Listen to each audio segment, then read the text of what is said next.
We've seen some flooding, but never like this. Looks like a river. That rain is coming down very heavy at times. This is one of the areas hardest hit by that historic flooding. And I knew that if I took a step, my life was in jeopardy. Some residents that saved a couple of people that went in. Some brave souls out here trying to drive through it. In Mazomanie, we're going door to door. Madison firefighters say it was the wrong turn down this bike path. A lot of things were happening at the same time. It reminded me of a tabletop exercise where they just kept throwing more things at you. This is News 3 at 10. Thanks for joining us tonight. Historic flooding across Dane County, leaving thousands in the dark, as well responsible for at least one death and stranding hundreds of people. Governor Scott Walker and Dane County Executive Joe Parisi both declaring a state of emergency. The governor planning to tour the damage tomorrow. We have continuing team coverage tonight. Amy Reed in Belleville, where a dam is breaching tonight. Keely Arthur in Mazomanie, which saw devastating flooding, and Chief Meteorologist Gary Canalta keeping an eye on the forecast. Let's go right away to Amy in Belleville, where residents are trying to save parts of the village. Amy? That's right, Eric. We are in Belleville, where the community is really coming together to try and save the town. I'm going to step out of the way. You can see just how many sandbags this community has filled tonight. Look, we're looking at a pile of hundreds, probably. They're filling these around the corner. A police officer told me that the entire town is out here shoveling, tying, and throwing sandbags to get together for the community. Even people that say that they weren't involved at all, they just said that they couldn't sit by and let the community work on this without them.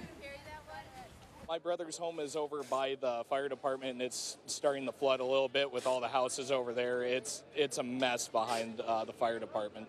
Like, it is just, the water is so high at this point. Now, the water is so high, he said that that's the highest that he's ever seen. A lot of people on Facebook in person, they're echoing that concern that this is the highest they've ever seen. This started when the Sugar River rose too high and it breached the dam. But I talked to the fire department. They said it's not broken, just breached, and they are keeping a close eye on it, as we will too. You can keep an update what's going on channel3000.com. Eric, I'll send it back to you. All right, Amy Reed live in Belleville tonight. A lot of members of that community working hard to try to alleviate that situation. Amy, thank you. And some incredible video out of Mazomanie today. More than a dozen inches of rain in parts of the village there. Cars fully submerged, stalled out after being overcome by the floodwaters. Looks more like video you'd see in the aftermath of a hurricane. Our Keely Arthur live in Mazo now. She joins us for the very latest. Keely?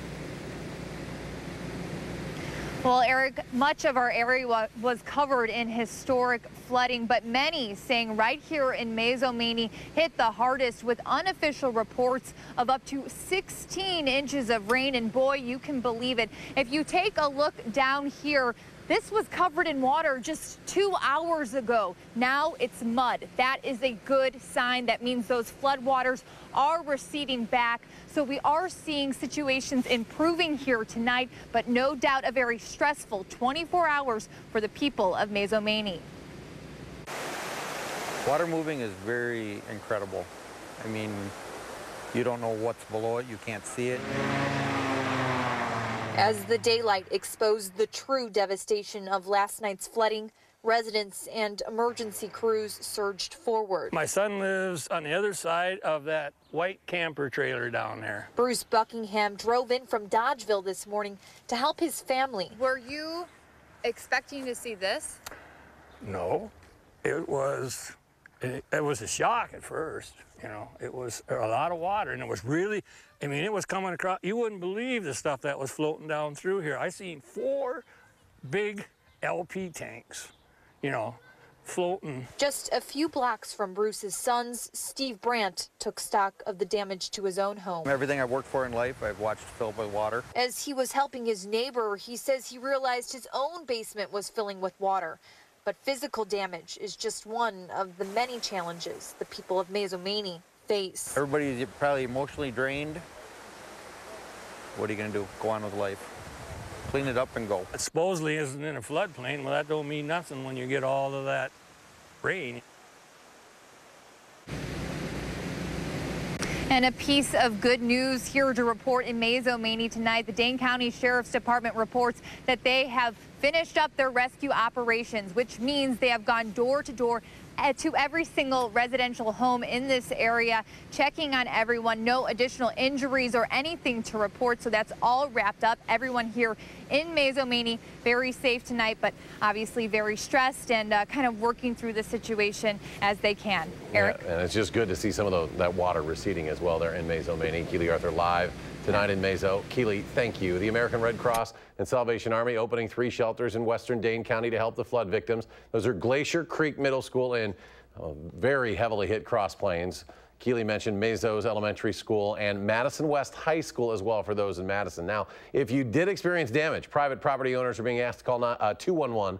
That's 211 for flood assistance from the United Way. Businesses that have flood damage are asked to contact their local government to document losses in preparation of a possible disaster assistance application. So, is there any more rain on the way? A very important topic, and for that we check in with our chief meteorologist, Gary Canaldi. Gary? Eric, the good news is in the short term, no. We should be dry for about the next, maybe 48 to 72 hours. But as we take a look, first of all, at 24-hour precipitation estimates, you can clearly see the area that got hit hardest, the western portion of Dane County, 10 to 15 inches in some spots, many locations, more than 3 up to that 15-inch mark, basically from the west side of Madison through much of the western half of the county. But Doppler track tonight, a few sprinkles of rain in southeastern Wisconsin have moved out over Lake Michigan. Those are moving away from us. Temperatures have dropped into the lower 60s here, already in the 50s to our north and west where skies are clearing. And look at those dew point temperatures falling from the 60s into the 50s now as the air dries out. Look for temperatures to gradually drop into the lower 50s by early tomorrow morning. Tomorrow, look for high temperatures to top out in the middle 70s with plenty of sunshine. Also want to call into the first alert traffic. We still have on the Beltline, the eastbound way of Highway 12 and 14 at University Avenue. Those ramps are closed. US 14 closed from the Beltline westward through Mazo, Black Earth, all the way out to Spring Green. Use Wisconsin Highway 60 as an alternate route. Much of Highway 69 south of Verona all the way to Belleville now closed, as well as Highway 92 and around the Belleville area, because as that flooding works down the Sugar River, it's heading toward the Belleville area. So be aware that there are road closures in that area. That is first alert traffic. Gary, thank you. He mentioned those roads still closed in Middleton due to the floodwaters, where dozens of cars were stalled all around the city of Middleton, and that led to hundreds of people stranded overnight. Costco, Spectrum Brands, several hotels all taking in people overnight. The water receded dramatically today, but there are still roads there with plenty of standing water. And the city of Madison now talking next steps on how to recover from the flooding. Mayor Paul Soglin addressed emergency management leaders this afternoon. We've seen snowstorms, we've seen ice storms, we've seen tornadoes. Obviously, we've never seen a rain like this.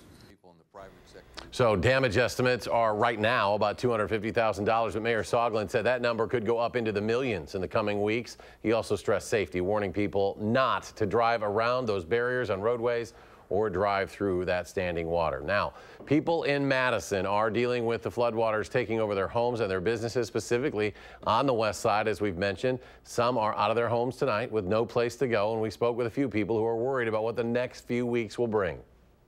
We're getting everything out, and then, like I said, we're either going to have to renovate the entire spa or move to a new location. It's like, it's no feeling. Like, you gotta just, I don't know, me personally, I'm trying to make sure that my kids are comfortable, because they not used to having to go stay anywhere else because stuff like this happens. So they uncomfortable. So I guess I'm uncomfortable. Madison Fire Department says it has responded to more than 100 flood-related calls between 4:30 yesterday afternoon and 6 this morning. And the biggest tragedy in all of this, an autopsy is underway for a man who was swept away on Madison's west side during last night's storm. Firefighters found the man this morning after searching for more than 13 hours. The man was driving himself and 2 others when his car was swept into a culvert. Officials have not identified the man yet, but say he is a Madison resident, 70 years old. In Black Earth, the popular shoebox shoe store was hit hard by the flooding. Workers there just beginning the lengthy cleanup process. Owner Steve Schmidt said the water was waist high at one point, leaving much of his inventory soaking wet, but many say they're glad it wasn't any worse. His popular sports bar Rookies also was closed today due to water surrounding that property, in part That was because nearby roads and bridges were washed away, making travel impossible. This is a video of Highway 14 in Black Earth, not far from the shoebox. Several feet of the bridge broke away from the bridge. This is over Black Earth Creek. Roads and bridges aren't the only thing being washed out either after these storms. This is a photo of the Capital City Trail near what is known as the Bicycle Roundabout. This is near where it intersects with the Badger State Trail and the Cannonball Bike Path. In the midst of this historic flooding, the National Weather Service has also confirmed a tornado touchdown in the middle of all this. That was in Walworth County. The twister touched down in Delavan near Bauer Parkway and East Geneva Street. This was about 8 last night. The National Weather Service is rating it an EF0, maximum winds about 70 miles per hour. The tornado was about 150 yards wide. It was only on the ground for 4 minutes. As people begin to clean up the damage caused by the heavy rains, the Department of Ag, Trade and Consumer Protection says be aware of door-to-door contractors promising quick help at a great price. DATCAP urging residents to be leery of the promises made by these fly-by-night contractors, also known as storm chasers, as these operations have a history of doing subpar work for high prices or simply running off with the victim's money. And for the very latest forecast and those road closures, you can stay up to date with our Channel 3000 weather and traffic app. It includes our accurate 12-hour and 10-day forecast, as well as up-to-the-moment traffic information all on the go. It is free right now in your app store of choice. And there is more to come. Tonight at 10, another hurricane bearing down on Hawaii. And big developments in both the Paul Manafort and Michael Cohen cases today. We will have an update on both when we return. Stay with us.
Welcome back. Cash bail has been set at $1 million for the Wanakee man accused of fatally shooting a woman in front of her son and grandson. 78-year-old Ronald Jenny facing a charge of first-degree intentional homicide. That shooting happened Friday at an apartment complex on Kearney Way in Wanakee. 54-year-old Julie Anderson was killed. Jenny expected back in court next week. Police have filed murder charges against a suspect in the case of a missing University of Iowa student, Molly Tibbetts. The suspect led investigators to her body today. They say an undocumented immigrant, 24-year-old Christian Rivera, admitted to stalking her while she was on a run a month ago, the last day she was seen near Brooklyn, Iowa. Ran alongside of her or behind her, and then at one point he tells us that Molly grabbed a hold of her phone and said, "You need to leave me alone, I'm going to call the police." And then she took off running. He in turn chased her down, and then he tells us that at some point in time he blacks out. In the arrest affidavit, Rivera admits to putting Tibbetts in the trunk of his vehicle. Investigators found her body in a field buried under corn stalks. They got their big break from security cameras in the area that showed both Tibbetts and Rivera's car. There is a verdict in the Paul Manafort trial after nearly 2 weeks and 4 days of deliberation. A 12-person jury in Virginia found the former Trump campaign manager guilty on 8 of the 18 charges against him. The jurors were unable to reach a decision on the other 10. Manafort's charges were not connected to the Trump campaign, but his trial was seen as the first public test of the special counsel's investigation. Another big story from the court today, President Trump's former personal attorney, Michael Cohen, pleading guilty to federal charges, reaching a plea deal with prosecutors. He pleaded guilty to 8 counts, 5 counts of tax evasion, 1 count of making false statements to a financial institution, 1 count of willfully causing unlawful corporate contribution, and 1 count of making excessive campaign contributions at the request of the candidate. Next at 10, in the Pacific, the National Weather Service issuing a hurricane watch for parts of Hawaii as another hurricane barrels toward the state. The storm, named Hurricane Lane, could reach parts of the island within the next couple of days. This is a close-up of the eye of the storm from NASA. It is currently a Category 4 storm with winds of 150 miles per hour. And Gary, it would seem hurricanes out there are a bit rare in Hawaii. They are, but there have been a couple of big hits. Hurricane Iwa a number of years ago, and that's one of them. And so it can happen. And let's take a look and see what's happening with Lane. This is the satellite loop over the last 12 hours. And you can see it maintaining its strength as a strong Category 4, borderline Category 5 hurricane. Maximum sustained winds 155 miles per hour, moving west-northwest at 9 miles per hour. Now, it's south of the Big Island of Hawaii, but watch the forecast from the National Hurricane Center. It curves it toward the northwest and then maybe close to north, heading right for Honolulu, still as a strong Category 3 hurricane by Thursday evening. But you can see it is then forecast to brush Oahu and then turn back toward the southwest as a Category 1 hurricane. So it could really impact parts of the western Hawaiian Islands, including Honolulu, before it works itself out as a tropical storm down in the southern Pacific Ocean, central Pacific Ocean. Here are the rain totals around here. This is what you would expect in a hurricane, to see rainfall amounts like this, but this wasn't any hurricane that dropped these rainfall amounts of over 15 inches in Cross Plains, over 11 inches in parts of Middleton and Verona, and anywhere from 3 to 10 inches over much of the western portion of Dane County. That area under a flood warning until 6 a.m. tomorrow morning. Now, as we take a look at Doppler track, you can see things pretty quiet across Wisconsin. That's good news. We're expecting dry weather for tomorrow and Thursday, but by Thursday afternoon, some severe thunderstorms could be developing over parts of western Minnesota and western Iowa. Those storms will move eastward and affect us on Friday. Live view from the Edgewater Skycam in downtown Madison this evening. Pretty quiet out there. Skies are clearing out and the humidity levels are dropping. High today 74, low temperature is 61, and that is the current temperature. Skies are turning mostly clear. Winds are out of the northwest at 5 miles per hour. More importantly, that dew point temperature has dropped into the lower 50s. It is noticeably less humid out there. As we look at weather track across the Midwest, the storm from yesterday lifting off toward the east and northeast. Skies are clearing across the northern part of the United States. High pressure is building in, and that is bringing us pleasant conditions with temperatures mainly in the 50s and 60s here. 70s pushed farther to the south, and the dew point temperatures that were in the 60s and 70s, those 70-degree plus dew points are south of the Ohio River. Now we're looking at dew points in the 50s and even some pockets of upper 40s, so the air noticeably drier. And on future track, that lends itself to clear skies, and we should see plenty of sunshine for tomorrow and also for Thursday as well. A high-pressure system tracking almost right over us. And then as it starts to move off toward the east, clouds start to move in by Thursday evening. By Thursday night, we could see some showers and thunderstorms. Those will reach us Friday morning and probably move through during the day on Friday, so we'll have to keep an eye for that as the next chance of rain. Our forecast for the overnight hours, mostly clear skies, cooler, low temperature at 53. Tomorrow, mostly sunny. and pleasant, high temperature at 75. On future track, those temperatures dropping into the lower 50s tonight. Look for plenty of sunshine tomorrow. High temperatures, middle 70s across all of southern Wisconsin. Tomorrow night, mostly clear skies, low temperatures in the middle 50s, and then high temperatures mid to upper 70s on Thursday before the next chance of showers and thunderstorms arrives later on Thursday night. As we take a look at the 7 to 10 day forecast, you'll notice those temperatures generally in the 70s through Friday, some shower and thunderstorm chances on Friday, but then after that, those temperatures take a jump up into the lower to middle 80s and maybe upper 80s by early next week. That'll lead to some chances for thunderstorms. It won't be raining all the time, but there'll probably be some heavy downpours in that time period. Just have to wait on a day-to-day basis and see where they occur. And it would be nice to have a couple days at least. Well, we'll get a couple for now, these folks so we'll to dry out. Gary, thank you. Okay. Sun Prairie's football team getting ready for a very special home opener on Friday night. The story coming up in sports.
The Brewers go for 2 in a row against the Cincinnati Reds tonight at Miller Park. They were cruising, leading 4-1 at one point, then things got weird. What looks like a sure out hits umpire Hunter Wendelstedt. That's by rule a dead ball. Run scores. Reds eventually take a 7-5 lead. Now the Brewers come back to tie it, but at the top of the ninth, Scooter Gennett, the old Brewer, comes back to get his old mates. Solo homer off Dan Jennings. That's 19 homers for old Scooter this season. It's in the ninth. Reds 9, Brewers 7. The Cubs lost to Detroit tonight 2-1. 5 Badger football players named to the Associated Press preseason All-America teams today. Jonathan Taylor, Bo Benschall, and T.J. Edwards are first-teamers. David Edwards and Michael Dieter are on the second team. The Sun Prairie High School football team will have its home opener against Beloit Memorial Friday night at Ashley Field, but it won't be just another home game. It'll be the first since the July 10th explosion that rocked downtown and killed firefighter Corey Barr.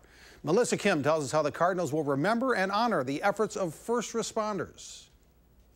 Windows boarded up, Main Street still blocked off.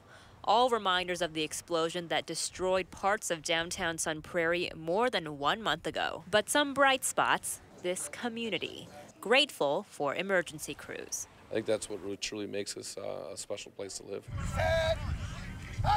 Less than a mile away, Cardinals head coach Brian Kaminsky and his team practiced for their home opener on Friday, a game dedicated to those first responders. It's just a way to show our love for the community, how strong we are for the community, and what we believe in. Sun Prairie football is about the community here. It's always what it's been about. It gives me chills, just thinking about it, taking the field for the first responders. Giving this game and season a little more meaning. To know that I'm representing our community in a positive way, so it means a lot more this year than what it has in the past. It for sure is more than just a football game, as every game is. It's after the loss last week, it's just a football game, but we need to get better, and this week's big. Bringing this already tightly knit neighborhood just a little bit closer. Now we got to let this community know we're here together, and football is such a community event here in Sun Prairie that we feel everybody coming together. Sun Prairie, we're more of a family here, and it's a tight-knit family here.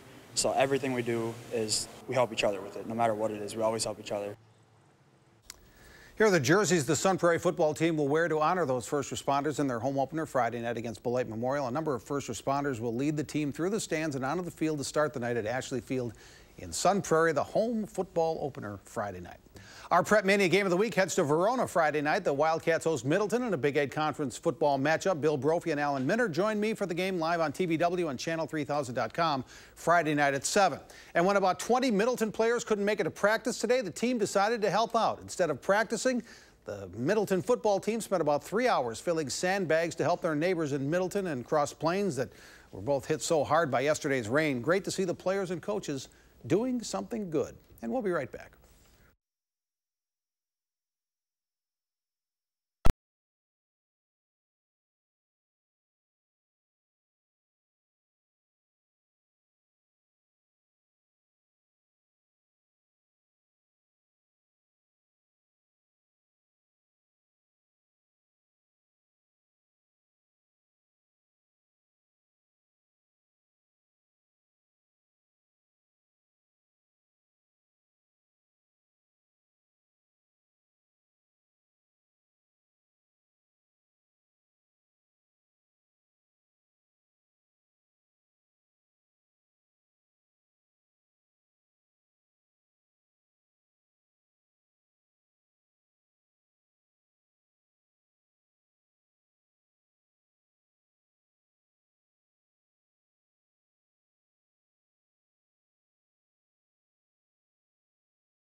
And Gary is back with one final check of the forecast. The air is starting to dry out. It's becoming much more comfortable. Take a look at these temperatures now. 61 in Madison, in the 50s already toward north and west. The skies turned clear.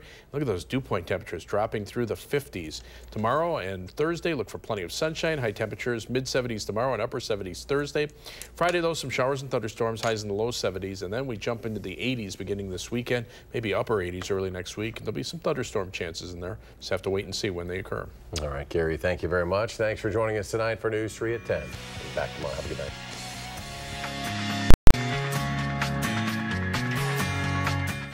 Making plans that are weather dependent? Get an accurate 12-hour, even a 10-day forecast. Download the Channel 3000 First Alert Weather app and start planning.